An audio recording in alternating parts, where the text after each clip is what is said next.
నువ్వు ఎంతో మంచిదానివి. అలాంటి నిన్ను ఎవరైనా ఇబ్బంది పెడితే నేను ఎలా సహిస్తాను కలరు? అందుకని అడుగుతున్నాను. నీకు ఏదైనా ఇబ్బందైనా, నీకు ఏదైనా భయంగా అనిపించినా ఈ శివ తోడున్నాడని మాత్రం మర్చిపోకు అంటూ చెప్పి వెళ్ళిపోగానే, శివ, నేను గనక నీకు చెప్తే నువ్వు ఖచ్చితంగా డీసీపీ సార్ని నిలదీస్తావు. ఆ డీసీపీ ఒక రాక్షసుడు. వాడు అనుకున్నది తప్ప ఇంకేది కూడా వాడికి అవసరం లేదు. వాడికి నువ్వు అడ్డొస్తున్నావు అనుకుంటే ఖచ్చితంగా నిన్ను ఏదోటి చేస్తాడు. నా భయం కూడా అదే. అందుకనే నీకు నేను ఏమీ చెప్పడం లేదు. నీ మీద ఆ డీసీపీకి అనుమానం ఉంది. ఏ రోజు ఏం చేస్తాడు అని నాకు చాలా భయంగా ఉంది అంటూ అనుకుంటూ ఉంటుంది హాసిని. అయితే ఇంతలో ఇక హాస్పిటల్లో వర్క్ పూర్తయిపోగానే హాసిని అయితే ఇక ఆలోచిస్తూనే రోడ్డుపై వెళ్తూ ఉంటుంది. ఇంతలో చూసుకోకుండా వేరే వ్యక్తి అయితే యాక్సిడెంట్ చేయడంతో హాసిని అయితే అక్కడే రోడ్డుపైన కుప్పకూలి పడిపోతుంది. ఇంతలో అప్పుడే అటుగా వెళ్తున్న స్వర అయితే, ఆపు, ఎవరో అమ్మాయి పాపం యాక్సిడెంట్ అయినట్టుంది, ఎవరు పట్టునట్టే పోతున్నారు, పద మనం హాస్పిటల్కి తీసుకెళ్దామంటూ డ్రైవర్కి అయితే చెప్తుంది స్వర. ఇక తనే దగ్గరుండి కైలానైతే హాస్పిటల్కి తీసుకువెళ్తుంది. ఇంతలో హాస్పిటల్లో జాయిన్ చేసిన తర్వాత హాసినిని చూసి, ఈవిడ డాక్టరే మేడం, ఈ హాస్పిటల్లో డాక్టర్గా పనిచేసేవారు, ఇప్పుడు పేదవాళ్ళకి వైద్యం చేస్తున్నారు. ఇక్కడ డాక్టర్గా మానేసి పేదవాళ్ళకి ఉచితంగా వైద్యం చేస్తున్నారు అంటూ నర్సు అయితే చెప్తూ ఉంటుంది. నువ్వు అందరికీ సేవలు చేస్తున్నావు, కానీ ఎవరూ పట్టించుకోకుండా నీకు యాక్సిడెంట్ అయితే అలా వదిలేసిపోయారు. ఈ సమాజమే అలా ఉంది అంటూ స్వర అయితే తన మనసులో అనుకుంటూ ఉంటుంది. ఇక హాసినికి ట్రీట్మెంట్ పూర్తయిన తర్వాత స్పృహలోకి అయితే వస్తుంది.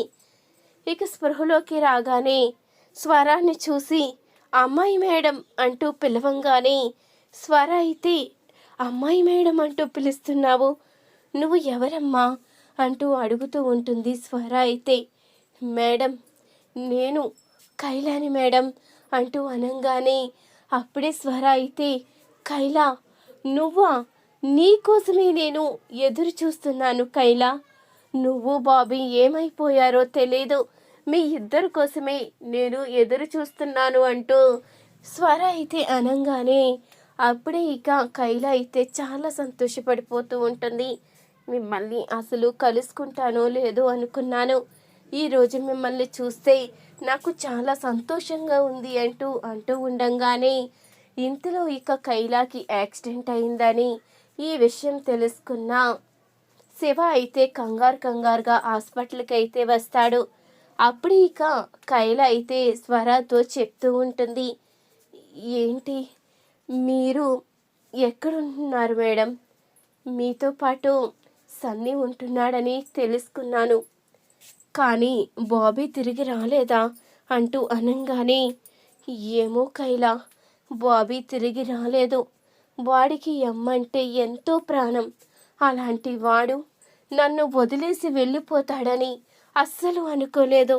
వాణ్ణి తలుచుకొని రోజంటూ లేదు, వాణ్ణి తలుచుకుంటూ బాధపడని క్షణమంటూ లేదు, ఎందుకు నన్ను వదిలేసిపోయాడో కూడా అర్థం కావడం లేదు అంటూ బాధపడుతూ ఉంటుంది స్వర. అయితే అప్పుడే ఇక కైల అయితే చెప్తూ ఉంటుంది, మేడం బాబీ మిమ్మల్ని వదిలేసిపోవడానికి కారణం సన్నీయే మేడం, సన్నీ కారణంగానే బాబీ మీకు దూరం అయిపోయాడు. బాబీ ఈరోజు మనతో లేడు అంటే అందుకు సన్నీయే కారణం. మీరు చనిపోయారని చెప్పి బాబీని నమ్మించాడు.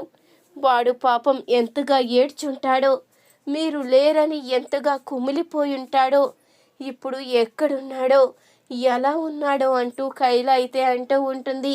ఆ విషయం తెలుసుకున్న స్వర అయితే కుమిలిపోతూ ఉంటుంది. ఇన్ని సంవత్సరాలుగా వాడి కోసమే ఎదురు చూస్తున్నాను కైల, ఇంకా నా ప్రాణం నిలబడి ఉంది అంటే అది వాడి కోసమే. వాడు పిలిచే అమ్మా అనే పిలుపు కోసమే వాడిని ప్రాణంగా చూసుకున్నాను. అనుకోకుండా సన్నీ మా జీవితాల్లోకి రావడం, మా జీవితాలు తారుమారైపోవడం ఇవన్నీ జరిగాయి. నేను ఇదంతా తలుచుకుంటూనే బాధపడుతున్నాను. నా బాబీ నాకు దూరం అయిపోయాడు. నేను చేసిన తప్పేంటో ఇప్పుడు అర్థమవుతుంది అంటూ స్వర అయితే బాధపడుతూ ఉంటుంది. ఇంతలో స్వర కైలా మాటలు విని బాబీ అయితే నిజమైతే తెలుసుకుంటాడు. అంటే ఆ సన్నీ నన్ను మోసం చేశాడన్నమాట. నాకు అమ్మ బ్రతికుండగానే బ్రతికలేదని చెప్పి మోసం చేసి ఇన్ని సంవత్సరాలుగా నేను అమ్మకి దూరం అయిపోయేలా చేశాడు.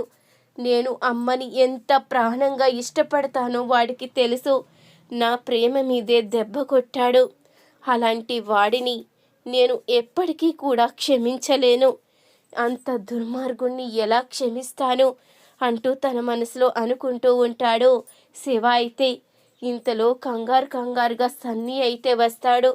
అప్పుడే ఇక ఎలా ఉంది హాసిని అంటూ అడిగేసరికి, నువ్వు ఇంతలా ఎలా మాయ చేయగలుగుతున్నావు సన్నీ అంటూ అడుగుతుంది స్వర అయితే. ఆ మాటకి ఒక్కసారిగా షాక్ అయి చూస్తూ ఉంటాడు సన్నీ. ఏం మాట్లాడుతున్నావు మమ్మీ? నేను నిన్ను మోసం చేయడం ఏంటి అంటూ అనంగానే, నాకు బాబీని దూరం చేసింది నువ్వే అని అర్థమైపోయింది. వాడు నాకు దూరం అవ్వడానికి కారణం నువ్వని ఇప్పుడే తెలుసుకున్నాను అంటూ స్వర అనేసరికి ఆ మాటకి బాబీ అయితే షాక్లో ఉండిపోతాడు. ఈ వీడియో కనుక నచ్చినట్లయితే తప్పకుండా ఒక లైక్ చేయండి. మా ఛానల్ని సబ్స్క్రైబ్ చేసుకుని పక్కనే ఉన్న గంట సింబలపై ఆల్ అని క్లిక్ చేయండి. అప్పుడే మేము పెట్టే ప్రతి వీడియో మీరు మిస్ కాకుండా చూసేవచ్చు.